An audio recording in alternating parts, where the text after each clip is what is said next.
Oh, so good. 'Tis the season for giving, and like clockwork, every year, Massively OP gives us this beautiful steaming pile of bovine excrement they think is an informative or interesting article. And every year I cover it because I just love it. I love this stuff. So thank you very much, Bree Royce, Editor-in-Chief, for once again bringing us this beautiful monument to the ignorance which exists in Massively OP. And I know people saying, hey, why are you covering it? Don't give it any coverage. No, listen. Everyone needs to know, all right? I think everyone needs to know about this. So let's dig into it. The 2021 Worst Business Model Award. So first of all, right off the bat, when I say worst business model to you, what do you think? You think, well, company that does badly, like losses, right? If you went and started a lemonade stand, which failed miserably, I'd say, wow, that was a bad business model, right? So it's curious that in whatever communist country they operate out of, they think capitalism doing well means bad. Or maybe it's bizarre world. I'm not sure. But let's dig in. You'll understand. All right, ready? Sit down for this because it's going to be good. Welcome back to MassivelyOP Power's formal end-of-year awards. Today's award is for the worst business model of 2021, which was jointly awarded to Star Citizen and ArcAge last year. Yes, I covered that last year. Congratulations. I wonder, who do you think might win this year? I'm really curious. Well, because I'm making the video, I think you know who it's going to be, right? The award is intended to recognize a live MMORPG of any age that has demonstrated an exemplary business model specifically in 2021, regardless of past performance. Don't forget to cast your own vote at the end. Just for fun, read a poll at the very end. So basically, you're going to read through all of it. And once you've read it, then I want you to vote, all right, based upon what you read. Again, I wonder, what do you think people are going to vote for after reading this? Let's go on. It's going to be worth it. Trust me. Stick around. Here we go. And the Massively OP staff pick for the worst MMO business model is, drum roll please, Star Citizen and crypto scams. Now, is crypto scams and MMO even? What? Okay, the whole NFT thing and crypto, well, everyone hates crypto scams. There's no one who goes, yeah, I like crypto scams. No, everyone hates crypto scams. So it's curious. No, it's not curious. They're saying, what does everyone hate and what do a lot of gamers hate on Reddit? Gaming, in r/gaming. Can we combine this together for a headline? And if you know how to do HTML, you recognize what they did here. Bold letters, capital, H3 header most likely. Let's combine Star Citizen and crypto scams into one sentence because obviously they're related. They are not. Let's dig in and see what Andy McAdams, who must know what's happening, definitely knows what's happening. What he says. Star Citizen, crypto, and Ashes of Creation are his picks. So I don't know much about Ashes of Creation. I know about crypto and I know about Star Citizen. I know Star Citizen has no intention of doing anything with crypto, and I know nothing in crypto which is related to Star Citizen. But I'm sure Andy will find a way to merge them together. Let's see what he does. You ready? He says, I have zero problems continuing to give the worst business model to the game that continues to sell pipe dreams. Let's stop here. The worst business model is a game, all right?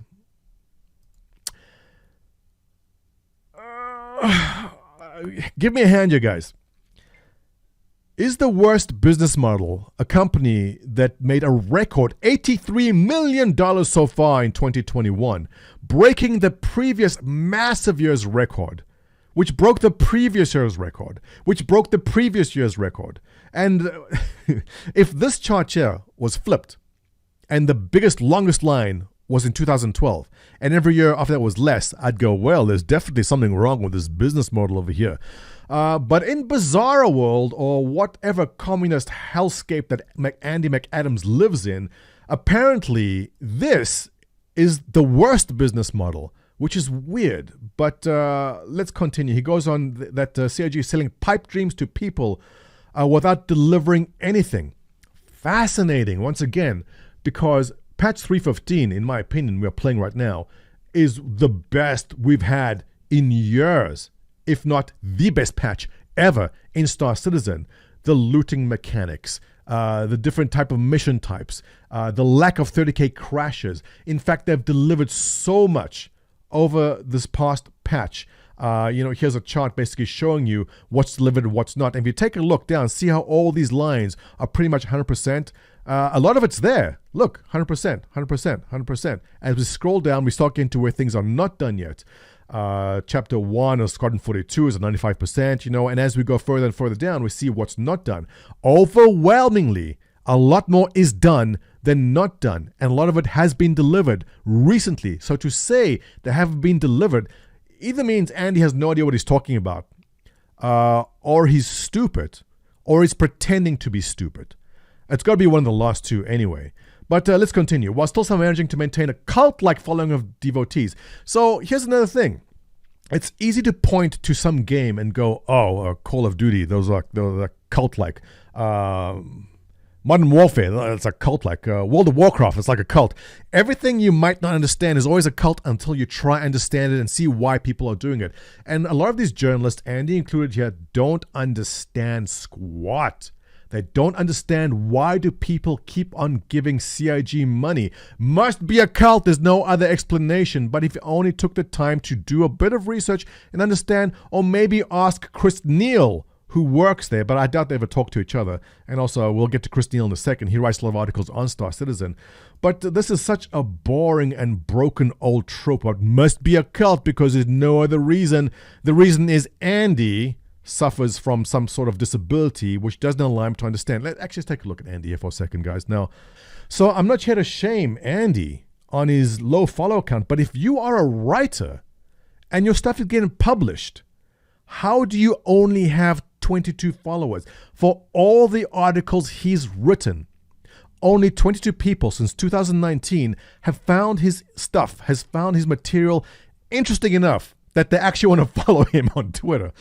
Look, I don't want to make fun of it. I've only got like 1,400 followers on Twitter. It's not much, but to be a writer and to have this many people following you means you're probably not doing something right. And I think we can guess what it is. But anyway, here's the magic part.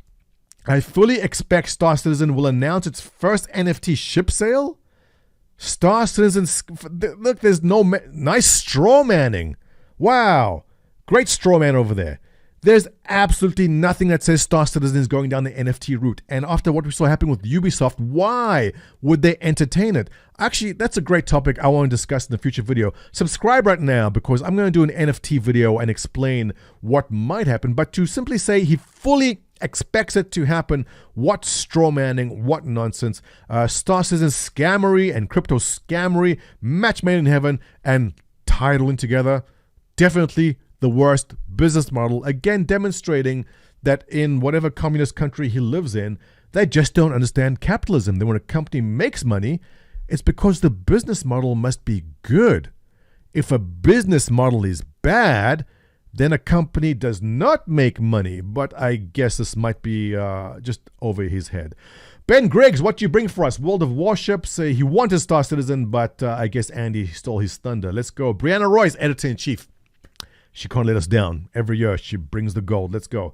Star Citizen is the obvious pick as it's continuing to fundraise from backers while paying dividends to real investors. Nailed it. She got us good, boys. Well, again, let me explain the fiduciary responsibility of companies to their shareholders. If you are a shareholder in a company and you own shares which owe you dividends, it is the fiduciary responsibility of the company to pay you dividends when they make a profit. What she's referring to is the CIG part of the UK part of CIG had a surplus and some profits. Typically, they always break even or slightly in the red. But because this past year they didn't expand offices because of COVID, and there was the tax credit they received in the UK, they passed on that tax credit and profits to their shareholders, as every good, money-loving, capitalistic company does, or always should. So to complain that paying off your investors, I think she's referring to the Calder family who put in upwards of $65 million, to pay them the dividends they are owed, which is the responsibility of the company, is now a bad thing. Again, bizarre world, because somehow that's not supposed to happen now. She's pretty sick of the consistent barrage of crypto and NFT games. Yeah, we agree with that. Scam suckers into whales. Yeah, sure, we get that. Dual Universe gets a nod. World of Warcraft. Okay. So, nice try there, Brianna Royce. But again, I don't think she understands how markets work. I don't think she understands how shares work. I don't think she understands how dividends work. But that's okay, because I'll explain it to her in this video right over here. Carlo, what World of Warcraft? That's fine. Chris Neal. Okay, so here's the interesting one. Chris Neal, he says Dual Universe also hates crypto. Now, Chris Neal is an interesting one, because Chris Neal is Massively OP's hedge. Massively OP sees the popularity of Star Citizen. They see that it could potentially be something amazing. So they don't want to be negative too much. They want to have balance. They want to say, well, look, Chris Neal wrote wonderful stuff. Now, Chris Neal doesn't actually give an opinion. Chris Neal just writes what he sees, right? So here's an example. Back in October, Chris Neal wrote whatever the financial report was about. So here's one just from today. Chris Neal basically jumping onto Reddit, seeing what's going on, and just posting news. He doesn't give an opinion. He's just telling you what he sees. I guess it's a kind of nice way to try to hedge it. But basically, he's posting about Zark Media, who's that guy who walks around Star Citizen doing kind of news reporting. Zark Media did a cute little Luminalia event. He goes, yeah, it's Luminalia. And here's a surprise for you. Everyone's going to surprise you as you come out, all done in the machinima style. I think we were including here, weren't we, Zark Media? Yes, we were. There we go. There's a test logo down there. Logo. Thank you very much for including us in that. And so Chris Neal basically taking news, just posting on the site. And I'm pretty sure this is just Massively OP's way of hedging in case it does become popular. And the reason why I do think they're hedging also, if you take a look at Bree, here's Bree Royce, editor-in-chief. Note that she says her favorite MMO's top one is Star Wars Galaxies. So we know she's a sci-fi MMO fan. And we know that when Star Citizen really kicks into high gear, she's going to be in there every single day, and she's going to love it. But she also knows that telling people how much you like a game doesn't get you clicks. You have to tell people why they should hate a game. And if you can't give good enough reasons, make up a reason why they should hate the game, because they are definitely getting into scammery with crypto. Oh, Bree. Anyway, let's continue. So, let's see. Colin says anything NFTs. Elliot says Star Citizen, get your award. Justin says anything with blockchain NFT. Mia says Gamigo. I don't know who that is. Sam says Arcade. And Tyler, closing it up. Bring it home, Tyler. It will always be Star Citizen until they either release a game or stop taking people's money. Again, proving that Tyler also does not understand capitalism and does not understand money and does not understand business. Because if you can sell people ships and you can bring in this kind of money, why would you stop? And don't get me wrong here. There's plenty to be critical about Star Citizen, but they are definitely completing a lot of what they said more and more and more. Can you see this? There was a time, you see this, the small tail end? There was a time where this tail end was up here. You can't see my mouse. I'm pointing towards like the top 1/4 of the chart. The tail end began there, and as time goes on, that tail is getting shorter and shorter and shorter, meaning more and more and more of the game is completed, and we're playing it right now. And I can tell you from what I see happening in my Discord, now we don't have stats as to how many people are playing Star Citizen. Oh, the poll. Wait, let me just finish my thought here. We don't have the stats about how many people are actively playing Star Citizen right now. But what I can tell you is from what I see in my organization. Now, I have an organization in the game called Test Squadron. We are a large org, and we are essentially a microcosm of what's happening in the game. And from what I can see in my Discord stats is a massive ramp up in activity, not only in messages, but in voice channels. Look at this massive ramp up we're having here. These numbers I have not seen in a very, very long time. There are more people playing Star Citizen now than I have ever seen before. The game is only getting bigger, the game is only getting better, and the game is only getting further and further along with every release. So to say they have to stop taking people's money, blatant, arrogant display of not understanding a non-traditional business model. But again, I guess this is massively OP. We can only expect so much from them. So after reading, here's the best part, okay? So after reading all of this, talk about guiding people to an answer. If you knew nothing about Star Citizen and now you read that article and now you came to a poll, goes, so what do you think, guys? Well, let me think. I don't know, Star Citizen, crypto? It seems that every single one of them hates Star Citizen crypto. It must be one of these, or maybe I should choose EverQuest. I don't know. Let's view the results. What do you think the results will show? Drum roll, please. Shocking. Well, guys, I hope you enjoyed that one. My thanks again to Massively OP for your wonderful pile of garbage. I look forward to next year's one. And as we continue to grow as a community in Star Citizen and continue to love and play the game as it gets better and better, you can continue picking away at it, and you will wonder how everyone else... What's that meme where everyone's enjoying the game and the guy comes in and goes, stop playing the game, stop having fun? That's exactly what's happening, and that's all it is. Well, anyway, guys, I hope you enjoyed this year's coverage of Massively OP's horrible attempt at actual journalism. Chris Neal, stay good, man. We love you. The rest of you, not so much. And with that, if you enjoy my content, thumbs up, subscribe. Catch you in the next one.